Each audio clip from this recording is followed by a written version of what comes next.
그 은혜를 베푸시리. 주 예수의 은혜를 입어 내 슬픔이 없어지리. 내 이웃을 늘 사랑하여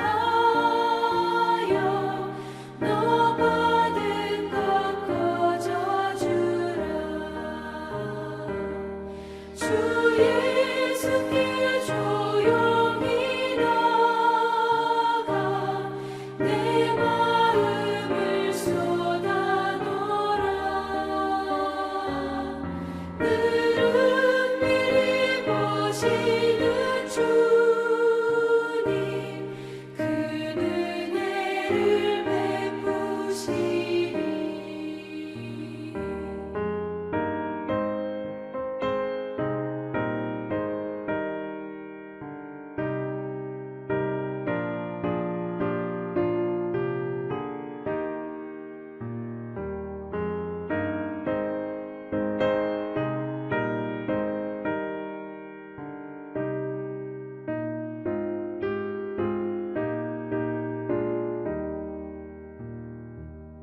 주 예수를 친구로 삼아 늘 내 옆에 모시어라. 그 영원한 생명샘물에 내 마른 목축이어라. 주 예수께 조용히 나가 내 마음을 쏟아놓으라. 늘 은밀히 보시는 주님, 그 은혜를 베푸시리. 너 주님과 사귀어 살면 새 생명이 넘치리라. 주 예수를 찾는 이 앞에 참 밝은 빛 비추어라. 주 예수께 조용히 나가 내 마음을 쏟아놓으라. 늘 은밀히 보시는 주님, 그 은혜를 베푸시리. 할렐루야 성도님들, 이 아침도 주님의 은혜가 넘치기에 축복합니다. 오늘 같이 보실 말씀 시편 119편 17절에서 24절입니다. 같이 읽도록 하겠습니다. 주의 종을 후대하여 살게 하소서. 그리하시면 주의 말씀을 지키리이다. 내 눈을 열어서 주의 법에 기이한 것을 보게 하소서. 나는 땅에서 객이 되어 싸우니 주의 계명을 내게 숨기지 마소서. 주의 규례를 항상 사모함으로 내 마음이 상하나이다. 교만하여 저주를 받으며 주의 계명에서 떠나는 자를 주께서 꾸짖으셨나이다. 내가 주의 증거를 지켜 싸우니 회방과 멸시를 내게서 떠나게 하소서. 방백들도 앉아 나를 회방하여 싸우나 주의 종은 주의 율례를 묵상하였나이다. 주의 증거는 나의 즐거움이요 나의 모산이이다. 아멘. 후대하소서 당신의 종을. 오늘은 히브리어의 세 번째 알파벳 기물로 시작합니다. 그몰, 후대하소서, 후하게 대하소서. 또 다른 말로는 젖된 아이라는 말로도 쓰이는 단어입니다. 젖된 아이는 음식을 먹게 됩니다. 양이 늘어나게 되고 씹을 수도 있습니다. 17절을 보면 당신의 종을 후하게 대하소서 내가 살 수 있도록. 그래서 내가 당신의 말씀을 지키고 보존할 수 있도록. 그런 의미에서 하나님의 말씀을 젖된 아이가 필요한 음식에 비유하는 것 같습니다. 우리에게 생명이 되는 음식 넉넉하게 후하게 주소서. 광야에서 메추라기를 주신 하나님, 만나를 주신 하나님, 우리가 먹을 수 있는 양의 한계가 있을 수는 있지만 우리에게 내려주시는 것에는 한계가 없이 주시는 분이십니다. 조금 주시고 아쉽게 주시는 분이 아니라 후하게 주시는 분이 우리 하나님이신 것을 아셔야 합니다. 여러 가지 많은 후함을 우리가 하나님께 구할 수 있지만 오늘 시편의 저자는 하나님의 후하심을 오로지 말씀과 연계하고 있습니다. 18절에 내 눈을 열으소서. 한번 우리가 봉사라고 생각해 보십시오. 갑자기 시력을 잃게 되었다. 그런데 수술을 통해 안대를 풀고 이제 눈으로 세상을 다시 보게 되었다. 한번 생각해 보십시오. 여러분은 그때 무엇을 가장 보고 싶어 하겠습니까? 내가 가장 좋아했던 TV 프로그램은 아니겠죠. 유튜브 채널은 아닐 것입니다. 내가 얼마 전에 새로 뽑은 차도 아닐 것입니다. 아마도 내가 사랑하는 사람들의 얼굴이겠죠. 거기에 내 마음이 있으니까. 마음에 애착이 가는 것을 사람은 가장 보고 싶어 할 것입니다. 그런데 오늘 시편의 저자는 무엇을 보기 위해서 눈을 뜨게 하소서 노래합니까? 이렇게 말합니다. 당신의 법에 놀라운 것들을 보도록. 극단적인 예를 들어보겠습니다. 우리나라에도 법이 있죠.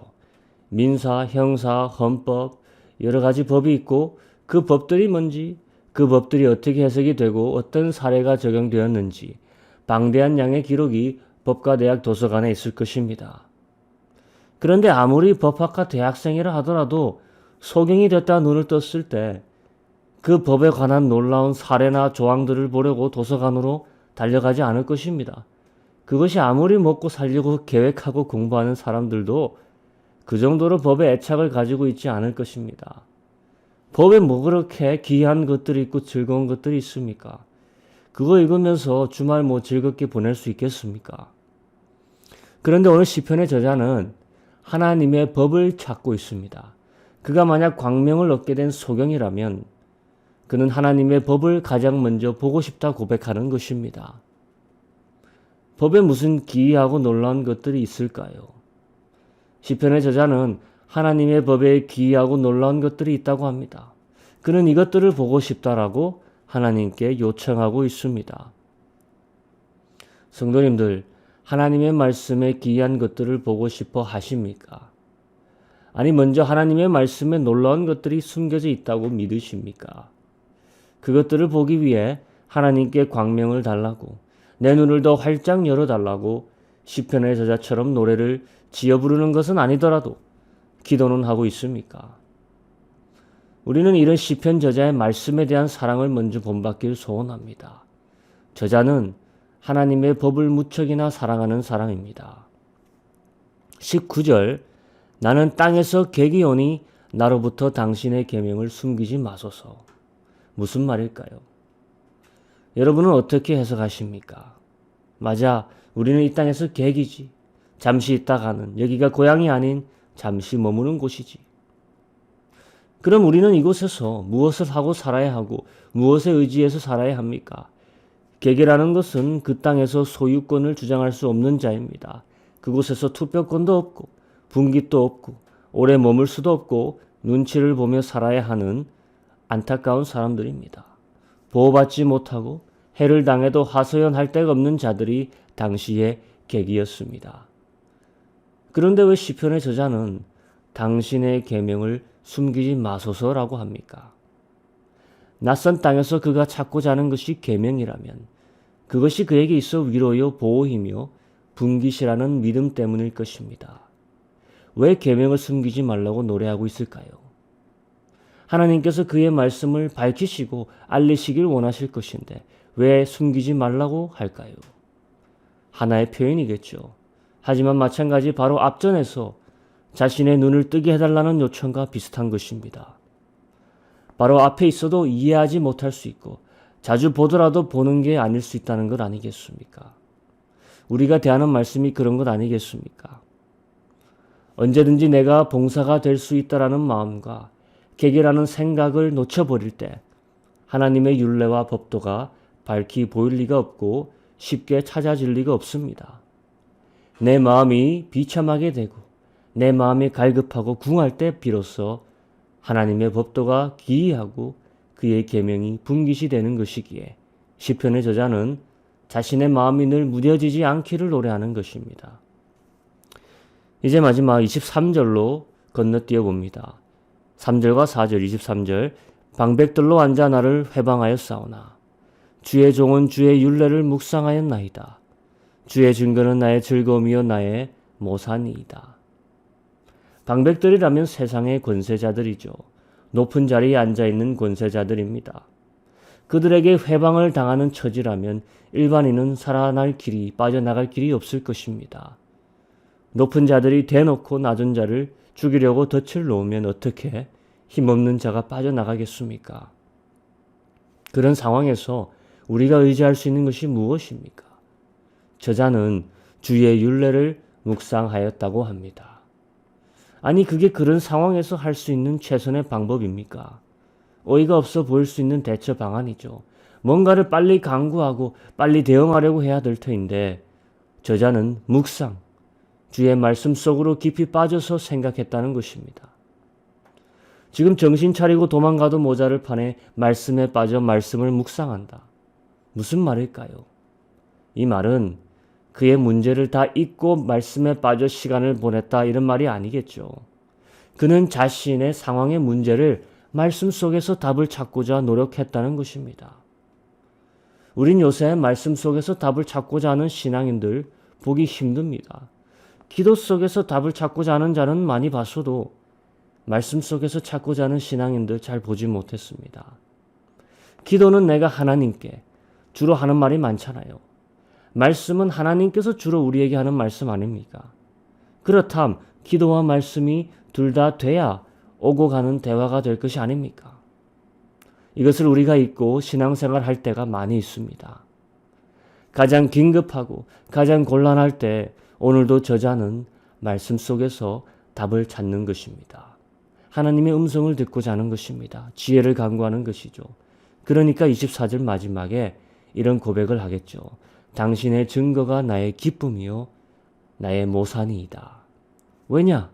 신앙인의 문제의 답이 말씀으로 오기 때문이라는 것입니다. 이런 노래, 이런 고백을 우리가 할 수 있게 되길 축원합니다. 이 시간 기도할 때 내 삶에 메말랐던 말씀에 대한 갈망이 흘러 넘치길 기도합니다. 내 삶의 모든 문제를 말씀의 묵상과 말씀의 지혜에서 찾기를 기도합니다. 또한 이 시간 기도할 때 더불어서 미얀마 국민들을 위해서 좀 기도했으면 좋겠습니다. 이제는 어린 학생들도 나와서 시위에 참가한다 합니다. 청소년들이 지금 잡혀간다고 합니다. 군부대, 특수부대 요원들이 집들을 돌아다니면서 사람들을 끌고 가고 총으로 조준해서 쏜다고 합니다. 백성을 보호해야 할 자들이 백성을 탄압, 죽이고 있습니다. 속히 그 땅에 이런 무자비한 폭력이 종식되고 민주정부가 들어설 수 있도록, 그리고 현재 나가 있는 선교사들, 특히 우리 교회가 후원하는 조현성 선교사님과 그 가정의 안전과 사역을 위해서 같이 이 시간 기도해 주셨으면 합니다. 같이 기도하겠습니다. 하나님 아버지,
이곳에 임하신 하나님 나라 가난한 마음으로 바라보리라. 먼저 그 나라 그 뜻 구하며 나의 삶 드리리. 주님이 맡기신 하나님 나라 믿음의 눈으로 바라보리라. 하늘의 뜻이 이 땅 가운데 완성될 그날까지 믿음하여 그 위에 서리라. 하나님의 나라는 무너지지 않으니 믿음하여 그 나라 세워가리라. 주님 곧 오실 때까지. 주님 오실 때까지 우리가 나아가겠습니다.